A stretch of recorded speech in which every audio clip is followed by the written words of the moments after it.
बच्चों, कैसे हैं आप सब। आशा करती हूँ आप सब अच्छे होंगे, स्वस्थ होंगे। स्वागत है आपका इस कक्षा में। आइए आज हम पढ़ते हैं हिंदी का पाठ 15, बीमार का हाल। लाला देवी दयाल ऊंचा सुनते थे, इसलिए सब लोग उनसे बहुत परेशान थे। घर के लोगों को तो जोर जोर से बोलने की आदत पड़ गई थी, पर बाहर के लोग लाला जी को देखते ही कतराते। एक बार उनके पड़ोसी पंडित सुखमल बीमार पड़ गए। वे कई दिनों तक बीमार रहे। लाला जी की पत्नी जाकर हालचाल पूछ आती थी। एक दिन वे अपनी पत्नी से बोली, एक बार पंडित जी का हाल तो पूछाओ, पड़ोस की बात है, न जाने से बुरा लगता है। सच्चा पड़ोसी तो वही है जो दुख में साथ दे। लाला जी बोले, मुझे सुनाई तो देता नहीं, वो ठहरे बीमार आदमी, कमजोरी की हालत में आवाज भी ऊंची नहीं निकलेगी, मैं उनकी आवाज कैसे सुन पाऊंगा। पत्नी ने उनको दिलासा देते हुए कहा, चिंता की कोई बात नहीं, बीमार आदमी से कोई लंबी चौड़ी बात तो करनी नहीं होती, दो एक बात करके वापस आ जाना।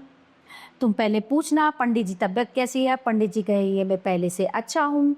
लाला जी ने कहा, उसके बाद क्या पूछूं। पत्नी बोली, उसके बाद ये पूछ लेना कि खाने में क्या क्या मिलता है। जब ये कुछ बताए तो कह देना, ईश्वर करे खाया पिया शरीर को लगे। चलते चलते ये भी पूछ लेना कि इलाज किसका हो रहा है। बताने पर कहना, जल्द ही आराम मिल जाएगा। लाला जी इन प्रश्नों को दोहराते हुए पंडित जी के घर पहुंचे। पंडित जी ने जब लाला जी को आते देखा तो बेहद खींच गए।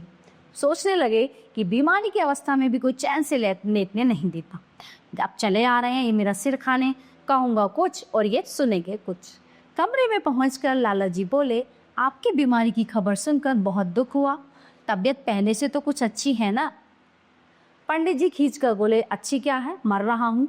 लाला जी खुश होकर बोले, ये सुनकर बहुत खुशी हुई, अब तो कुछ खाने पीने को बताया होगा, क्या खाते हो। पंडित जी और खींच कर बोले, झल्ला कर बोले, जहर खाता हूँ। लाला जी बोले, ईश्वर करे खाया पिया शरीर को लगे। और हाँ, इलाज किसका चल रहा है। पंडित जी का गुस्से से बुरा हाल था, उन्होंने कहा यमराज का।